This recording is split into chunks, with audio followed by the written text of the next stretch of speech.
الله من الشيطان الرجيم بسم الله الرحمن الرحيم إن ربكم الله الذي خلق السماوات والأرض في 6 أيام ثم استوى على العرش يغشي الليل النهار يطلبه حثيثا والشمس والقمر والنجوم مسخرات بأمره ألا له الخلق والأمر تبارك الله رب العالمين صدق الله العظيم. آیت نمبر 54 انشاءاللہ آج ہم سماعت کریں گے. ان ربکم اللہ الذی خلق السماوات والارض، بلا شبہ تمہارا رب اللہ ہے جس نے پیدا فرمایا آسمانوں اور زمینوں کو فی 6 ایام 6 دنوں میں. ثم استوى علی العرش، پھر متمکن ہوا عرش پر. یغشی اللیل النہار یطلبہ حثیثا، جیسے اسے یعنی وہ عرش پر متمکن ہوا جیسے اسے زیبا تھا. یغشی اللیل النہار، ڈھانکتا ہے رات سے دن کو. یطلبہ حثیثا، درا حالانکہ طلب کرتا ہے دن رات کو.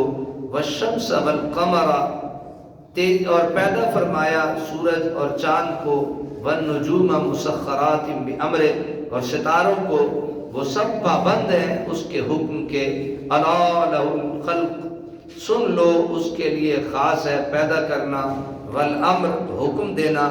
تبارک اللہ رب العالمین، بڑی برکت والا ہے اللہ تعالی جو مرتبہ کمال تک پہنچانے والا ہے سارے جہانوں کو. اللہ تعالی نے یہ قیامت کے دن اور اس میں واقع ہونے والے جو معاملات تھے ذکر کرنے کے بعد دوبارہ اللہ تعالی نے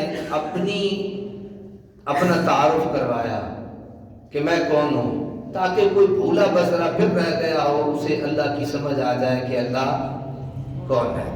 فرمایا ان ربکم اللہ الذی خلق السماوات والارض، بے شک تمہارا رب اللہ ہے جس نے پیدا کیے آسمان اور زمین. کتنے دنوں میں؟ فی 6 ایام، 6 دنوں میں. اب کتابوں کی بات ہے سچ مانے یا قرآن کی؟ جی تو کیا کہیں گے کہ اللہ تعالیٰ نے کتنے دنوں میں زمین و آسمان پیدا کیے؟ بس اس سے آگے پیچھے سمجھنے سوچنے کی ضرورت نہیں. کیسے بنایا، کتنے مزدور لگائے، کتنے مستری لگائے، پہلے کیا بنایا، بعد میں کیا بنایا، ضرورت نہیں. قیامت کے دن پیش آنے والے عبرت انگیز اور سبق آموز واقعات بیان کرنے کے بعد اب پھر توحید باری تعالیٰ کے روشن دلائل پیش فرمائے جا رہے ہیں. عام طور پر صبح سے لے کر شام تک کے وقت کو یوم کہا جاتا ہے، لیکن یہاں اس وقت کا ذکر ہو رہا ہے جب کہ نہ سورج تھا اور نہ صبح و شام کا وجود تھا. اس لیے آیت کریمہ میں یوم سے مراد مطلق وقت ہے. یوم سے مراد کیا ہے؟ مطلق وقت ہے. امام ابن جریر اور دیگر مفسرین نے یہی لکھا ہے کہ یہاں دن سے مراد 1000 سال کی مدت ہے. 1000 سال کی مدت کو دن کہا گیا ہے. یعنی کائنات ارضی و سماوی کی تخلیق 6000 سال کے عرصہ میں آہستہ آہستہ مختلف مدارج حیات طے کرتے ہوئے. کتنے؟ کوئی سمجھ گیا یا الجھ گئے؟ اللہ نے کہا فی 6 ایام، یہاں آ گیا 6000 سال. کیا سمجھے؟ یہی مسائل ہوتے ہیں نا. اگر بغیر استاد کے کسی چیز کو پڑھا جائے تو سمجھ آتی نہیں. میں نے اسی لیے تھوڑا سا وقفے کے ساتھ چیزوں کو دہرا دیا تاکہ کہیں الجھ گئے تو سمجھ آ جائے. اللہ نے کہا فی 6 ایام. پھر مفسرین نے یہاں یوم کی تفسیر کی کہ یوم سے کیا مراد ہے. عمومی طور پہ ہمارے ہاں سوچ یہ ہے، ہم یہ سمجھتے ہیں سورج نکل آئے دن کا آغاز ہو گیا، سورج ڈوب جائے دن کا اختتام ہو گیا، دن یہ ہو گیا.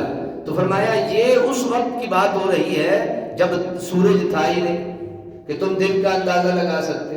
تو مفسرین نے ہمارے لیے کھول کے ایک بات بیان کر دی کہ اس سے مراد یعنی دنیا کے 1000 سال جو ہے وہ ایک دن کے برابر ہے. کتنے؟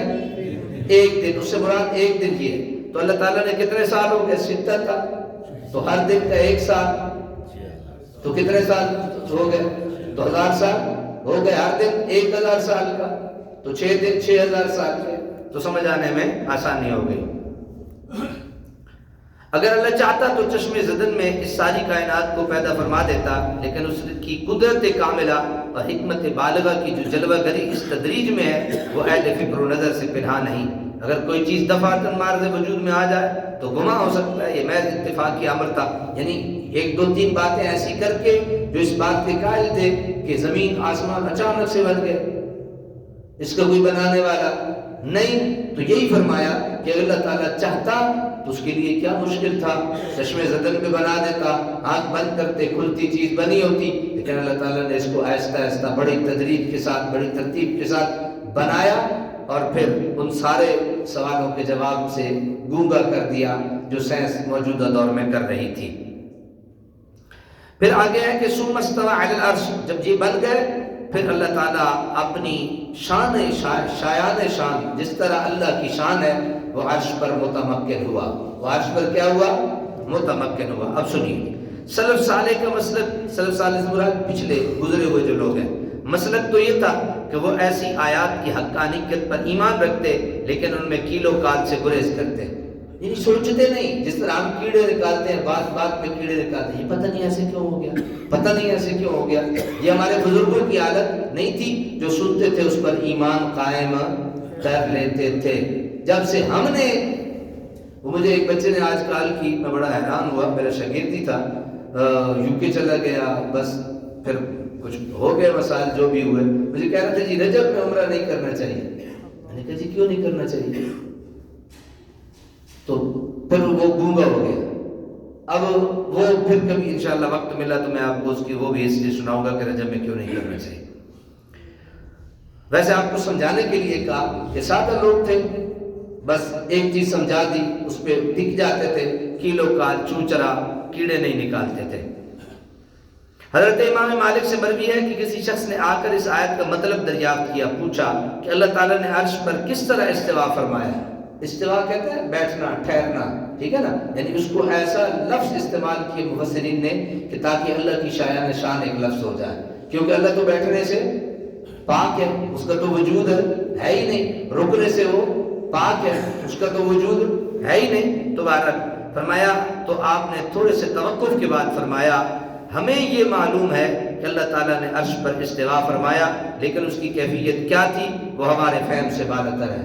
یعنی حضرت امام مالک نے بالکل سفید جواب دیا، اسے کہا بس ہمیں اتنا پتہ ہے کہ اللہ نے استوا فرمایا، وہ کیسے بیٹھا، کیسے استوا فرمایا، کیسے متمکن ہوا، اس کا ہمیں کوئی علم نہیں ہے، بس سیدھی سی بات ہے۔ اور یہ بندہ کامیاب ایسا بندہ ہوتا ہے جو چوچرا، جو کیڑے نہیں نکالتا، بلکہ جیسے کسی عالم دین کی بات سنتا ہے، کسی بڑے کی بات سنتا ہے، اس پہ عمل شروع کر دیتا ہے، اللہ تعالیٰ اس کو جزا عطا کرتا ہے، اور غیب سے اس کے عمل میں مدد بھی نصیب ہوتی ہے۔ لیکن اس پر ایمان واجب ہے، اور اس کے متعلق گفتگو بدعت ہے۔ علماء متاخرین نے اس کے مفہوم کو واضح کرتے ہوئے فرمایا استوا کا یہ معنی نہیں کہ اللہ تعالیٰ عرش پر بیٹھ گیا، اس کا یہ معنی نہیں کہ اللہ تعالیٰ عرش پر بیٹھ گیا کیونکہ وہ مکان اور جلوس سے پاک ہے، بلکہ اس کا مدعا یہ ہے کہ کائنات ارض سماوی کی باغ ڈور اس نے اپنے دست قدرت میں تھام لی اور حکم و حکمرانی کے کو اپنے لیے مخصوص فرما لیا۔ یغشی اللیل النہار یطلب، ڈھانکتا ہے رات سے دن کو، ڈھانکتا ہے رات سے دن کو۔ اس آیت کریمہ میں توحید الوہیت اور توحید ربوبیت کے روشن دلائل جمع کر دیے گئے ہیں۔ کائنات سماوی اور ارضی کی تدریجی تخلیق اور انہیں مختلف ادوار سے گزار کر مرتبہ کمال تک پہنچانا۔ نمبر 2، تخت حکومت و مسند، تدبیر و جہاں بانی پر متمکن ہو کر زمان میں اختیار اپنے دست قدرت میں رکھنا۔ نمبر 3، دن جو کاروبار کی ہنگامہ آرائیوں اور تلاش معاش کے لیے جد و جہد کے لیے ہے، اور رات جو سکون اور آرام کے لیے ہے۔ ان کا کام یوں تسلسل قائم کر دینا کہ یک کے بعد دیگرے بلا توقف ان کا ورود ہوتا رہے۔ نمبر 4، چھوٹے بڑے تمام اجرام فلکیہ، سورج، چاند، ستاروں وغیرہ کا اس کے حکم کا پابند بنا دینا۔ نمبر 5، خلق و امر کا یکتا مالک و مختار ہونا۔ یہ تمام ایسی باتیں ہیں جو اللہ تعالیٰ کی ذات اقدس و اطاعت سے مختص ہے، اور کوئی دوسرا ان میں سے کوئی چیز اپنے لیے ثابت نہیں کر سکتا۔ تو جب ہر چیز اس کی پیدا کرتا ہے، اس کے حکم کے سامنے بے چوں چرا صرف گندہ ہے، تو کوئی عقل مند کیوں کر گوارا کر سکتا ہے کہ ان چیزوں میں سے کسی کو اپنا خدا اور معبود بنا لے، خواہ وہ چیز کتنی ہی بڑی پرہیبت، عظیم الشان اور مفید ہو۔ اللہ تعالی ہمیں عمل کی توفیق عطا فرمائے۔